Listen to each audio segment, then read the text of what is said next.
Apple iOS 18.1 বেটা 3 release করেছে। এটা হচ্ছে অ্যাপেল ইন্টেলিজেন্সের যে আপডেট, ওই আপডেটটা আপনি যদি iOS 18.1 বেটা 2 থেকে এই আপডেটে আসেন তাহলে আপনার ডিভাইসে আপডেট সাইজ 900 MB প্লাস হবে। এটা হচ্ছে প্রো ম্যাক্সে বা প্রোর জন্য, 15 প্রো বা প্রো ম্যাক্সের জন্য। তো এই ক্ষেত্রে এই আপডেটে নতুন কি অ্যাপেল নিয়ে আসছে সেই বিষয়ে আজকের এই ভিডিওতে কথা বলবো। এট ফার্স্ট আপনি যদি সেটিংস থেকে অ্যাবাউট, জেনারেল থেকে অ্যাবাউট অপশনে যান তাহলে এখানে iOS ভার্সন 18.1ই দেখতে পাবেন। বেটা আপডেটে কিন্তু পয়েন্ট বাড়ে না। এই ক্ষেত্রে এই যে আপডেট, এই আপডেটের বিল নাম্বার হচ্ছে 22B5034E। এটার শেষে ই আসছে এবং এই ই আসার কারণে আমরা এতটুকু বুঝতে পারছি আসছে সেপ্টেম্বরে অ্যাপেলের যে ইভেন্ট, যেখানে অ্যাপেল আইফোন 16 সিরিজ রিলিজ করবে, তারপর iOS 18 অফিসিয়াল ভাবে রিলিজ করবে, তখন কিন্তু এই আপডেটটি আসছে না। আর মডেম ফার্মওয়্যারের কথা বলতে গেলে নতুন মডেম ফার্মওয়্যার এসেছে এই আপডেটে। তাই আপনার ফোনে যদি কানেক্টিং রিলেটেড কোনো ইস্যু থাকে সেই আপডেটের কারণে এটা ফিক্স হয়ে যাবে। তো মডেম ফার্মওয়্যার নাম্বার হচ্ছে 2200। এই ক্ষেত্রে আজকের এই ভিডিওতে শেয়ার করব অ্যাপেল ইন্টেলিজেন্সের নতুন একটি ফিচার নিয়ে আসছে অ্যাপেল এই আপডেটে, যা খুবই গুরুত্বপূর্ণ এবং অনেক ইউজফুল ফিচার এটা। এবং সাধারণত আমরা এই ফিচারটি অনেকে বিভিন্ন অ্যাপ ব্যবহার করে থাকি এবং বেশিরভাগ ক্ষেত্রে এই অ্যাপগুলো পেইড হয়ে থাকে, যা আপনি এখন ফ্রিতে করতে পারবেন আইফোনের ডিভাইসে। এছাড়া নতুন যে চেঞ্জ, এই চেঞ্জের ভিতরে নোটিফিকেশন অপশনে নতুন একটি চেঞ্জ নিয়ে আসছে।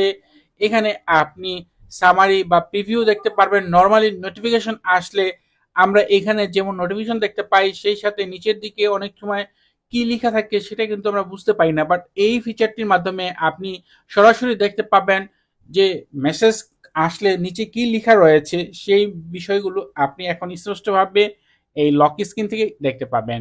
যে ফিচারটির কথা বলছিলাম, খুবই ইম্পর্টেন্ট, অ্যাপেল ইন্টেলিজেন্সের একটি ফিচার এই আপডেটে অ্যাড করছে। এটা হচ্ছে যে আপনি আপনার যে কোনো পিকচার থেকে এখন থেকে অবজেক্ট রিমুভ করতে পারবেন। যেমন এই জন্য এডিটে ক্লিক করার পর এখানে দেখবেন ক্লিন আপ নামে নতুন একটি ফিচার অ্যাড করেছে অ্যাপেল। আপনি যদি অ্যাট ফার্স্ট এটা ইউজ করেন তাহলে এটা ডাউনলোড হতে হবে, তাই একটু সময় নিতে পারে। এরপর দেখেন এখানে আপনি কিছু অপশন পেয়ে যাবেন। জাস্ট এখান থেকে আপনি যদি এভাবে কোনো লেখার উপরে, কোনো আপনি যে কোনো ছবির উপরেও করতে পারবেন এটা। দেখেন এটা কিন্তু রিমুভ হয়ে যাবে এবং এটা যতবার করবেন তত এটা ক্লিয়ার হতে থাকবে। এটা যতক্ষণ পর্যন্ত আপনার কাছে ক্লিয়ার মনে না হবে ততক্ষণ পর্যন্ত আপনি কিন্তু এটা এভাবে করতে পারবেন এবং এটা অটোমেটিকলি যে ইফেক্টটা দেয় এটা খুব চমৎকার লাগে। নর্মালি আমরা যে বিভিন্ন অ্যাপের মাধ্যমে এটা করি সেই ক্ষেত্রে কিন্তু এতটা চমৎকার কাজ করে না যেটা এই অ্যাপে করছে।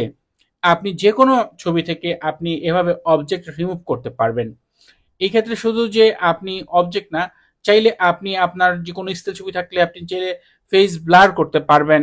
যেমন ধরেন এই ছবিটা যদি আমি একটু এডিট করতে যাই, যেমন এখানে একটা পাহাড়ের উপর একটা মানুষ দাঁড়িয়ে আছে, তো আমি যাচ্ছি এই মানুষটাকে আমি এখান থেকে রিমুভ করে দিব। এখানে আমি একটু ছোট, যেহেতু এটা জুম করে নিতে পারলে সুবিধা হতো, তবু আমি আপনাদের বোঝানোর জন্য জুম করছি না। জাস্ট এটা কয়েকবার রিপিট করে আমি এটাকে চাচ্ছি এখান থেকে রিমুভ করে দিতে। দেখেন এটা কিন্তু ধীরে ধীরে রিমুভ হয়ে গেল। এটা যদি পারফেক্টলি জুম করে করা হতো তাহলে কিন্তু সাথে সাথে এটা হয়তো বা একবার বা দুইবারে এটা ক্লিয়ার হয়ে যেত।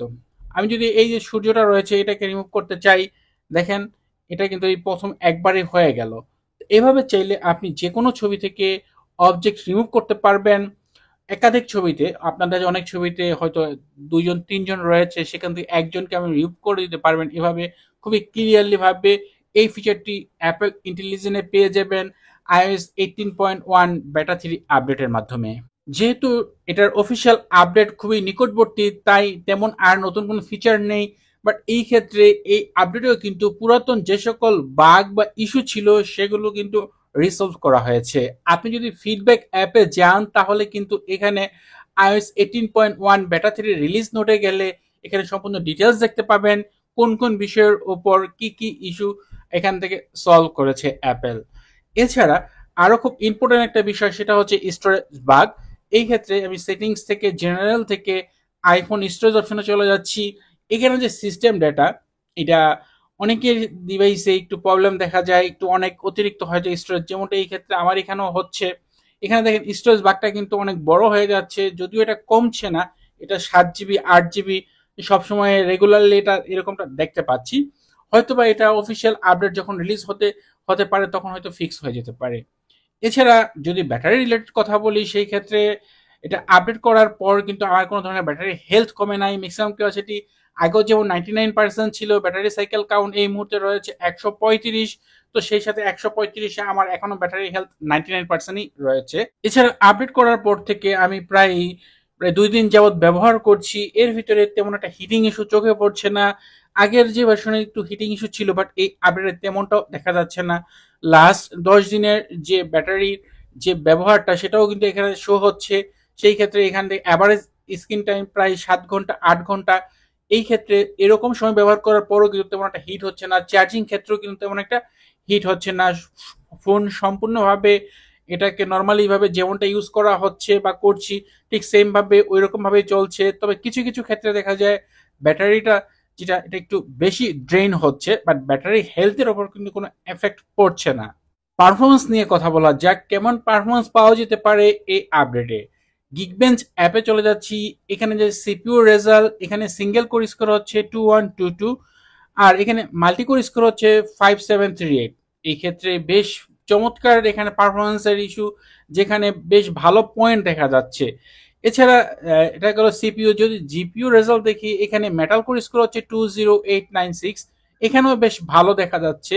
এটা মোটামুটি আমার মনে হচ্ছে এই যে 896 এটা বেশ চমৎকার, কারণ এরকম পর্যায়ে খুব কম স্টেবল ভার্সনও আমি দেখি নাই যে এরকম পর্যায়ে চলে যেতে।